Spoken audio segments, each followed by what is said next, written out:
11단원 중보의 유익 은혜의 교제에 대해서 하겠습니다. 어, 저번 시간에 효과적인 부르심에 대해서 했는데, 이어서 이제 효과적인 부르심의 결과로 받게 되는 유익에 대해서 하겠습니다. 먼저 32는 효과적인 잠시만요.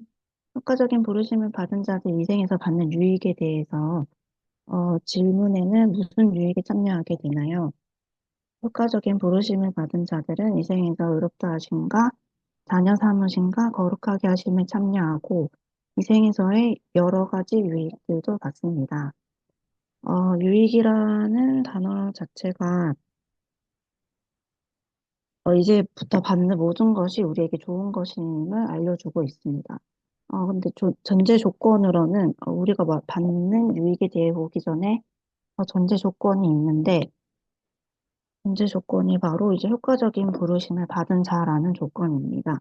그리고 거기에 참여하려면 그리스도와의 연합이 필수적입니다. 어, 그리스도의 연합을 위해 하나님께서 택하신 백성을 부르시는데 그 부르심이 바로 유효한 부르심, 내적인 부르심입니다. 부르심을 받은 자들에게만 이 귀한 유익이 주어집니다.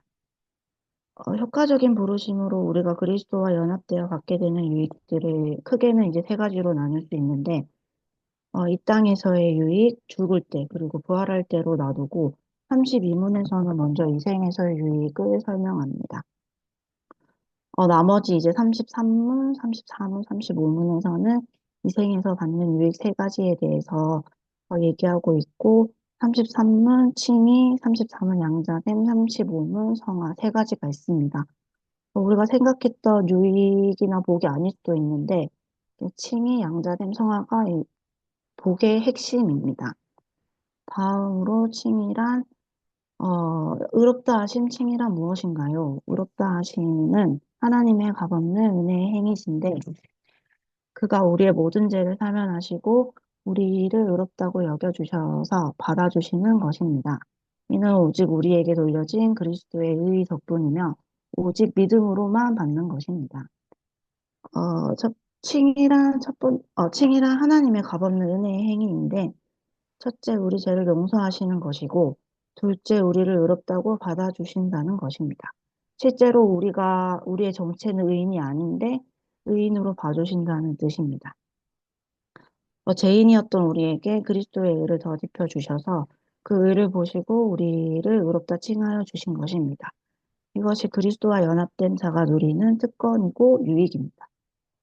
사람은 이제 공짜로 주면 그 가치를 모르는 법인데, 하나님이신 그리스도께서 자신을 버리심으로 우리를 구원하신 것이니, 그 가치란 최상급의 가치일 것입니다.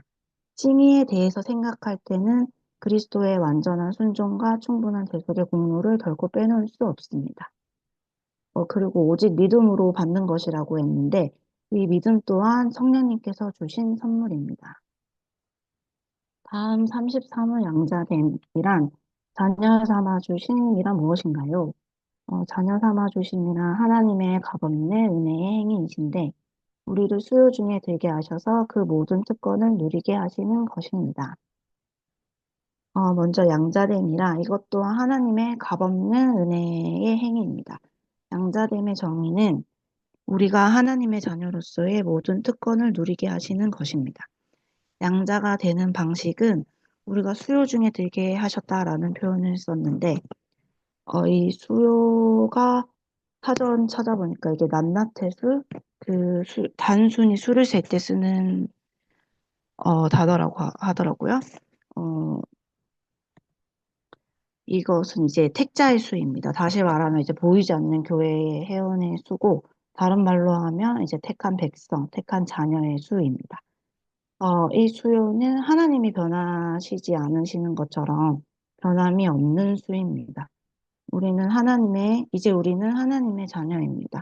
하나님의 자유와 특권을 다 누리게 되었습니다. 하나님은 죄에 빠진 모든 사람들을 다 구원하지 않으십니다. 하나님께서 선택하신 자만 구원하시는 것입니다.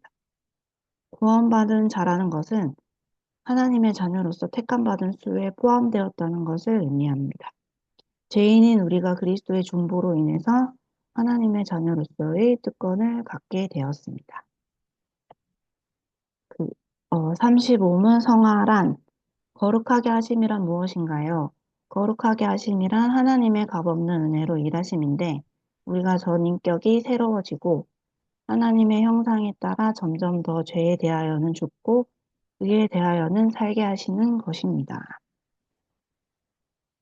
성화란 이제 하나님의 값없는 은혜의 일하심인데 앞에서 나왔던 칭의와 양자됨은 하나님의 은혜의 행위였다면 성화는 은혜의 일하심입니다.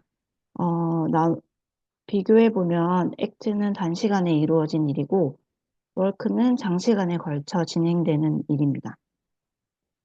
성화는 시간이 걸리고 계속 변화하는 것이고 과정입니다. 그리고 인생 전체에 걸쳐서 이루어 가십니다. 처음에는 다 거룩하지 못한데 하지만 결국에는 하나님께서 원하시는 성화를 이루십니다. 성화의 과정도 방식도 결과도 다 하나님의 일입니다. 하나님이 주시는 것입니다. 그리고 앞으로 잘 살아야지 하는 생각하는 경우가 많은데 이 생각까지도 하나님의 일입니다. 성화는 하나님의 은혜의 사역입니다. 하나님께서는 창세전에 택하신 자들이 때가 되어서 성령의 역사를 통해서 그리스도의 죽음과 부활의 적용을 받는 것입니다. 그 은혜로 우리가 날마다 점점 죄에 대하여 죽고 의에 대하여는 살게 되는 것입니다. 성화는 하나님의 일입니다. 죄의 오염을 씻어주는 하나님의 일이고 영어로는 The Work of God로 표현합니다. 처음부터 끝까지 하나님의 사역이고 우리가 받는 유익입니다. 창세 전에 이미 우리를 거룩하게 하시려고 택하셨습니다.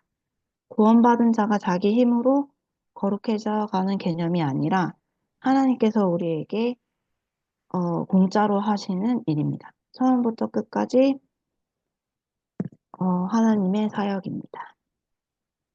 다음은 심화학습에 대해서 하는데 심화학습에는 대우리 문답 76문에서 78문에 대해서 나와 있는데 먼저 회계의 위치는 회계는 이제 소요리 문답 2부에서 나오게 되는데 대우리 문답에서도 회계를 칭의의 단계에 설명하지 않고 성화에 관련 지어 언급하고 있습니다.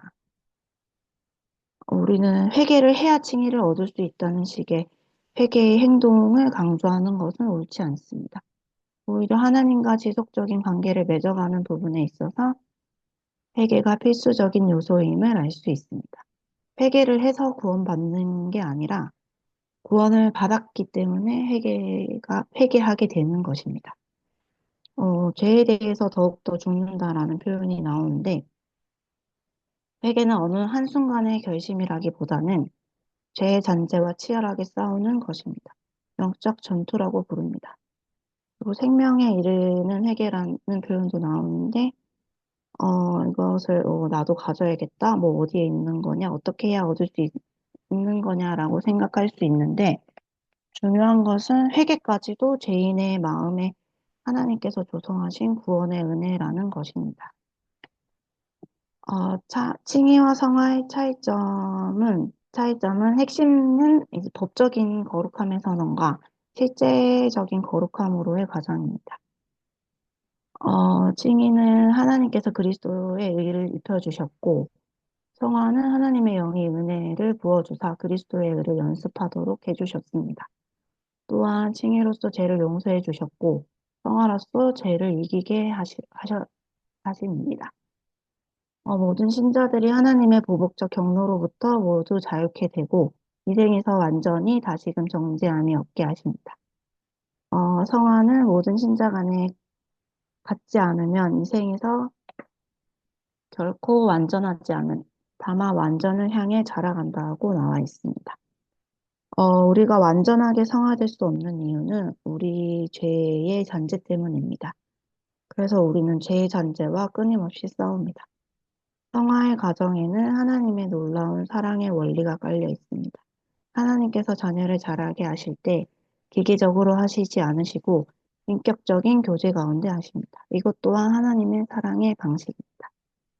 천국 가서 이제 교제를 누리는 것이 아니라 지금 내가 성화하는 과정으로 힘들게 죄와 싸우고 있는 것입니다. 이것 자체가 하나님과 교제를 누리는 행복입니다. 여기까지이고, 이거 하면서 하나님 계획 안에 제가 있음에 너무 감사가 되었고, 이렇게 모든 것이 제가 아니라 하나님이 하시는 일을 하는 것에 더욱더 감사가 되었어요.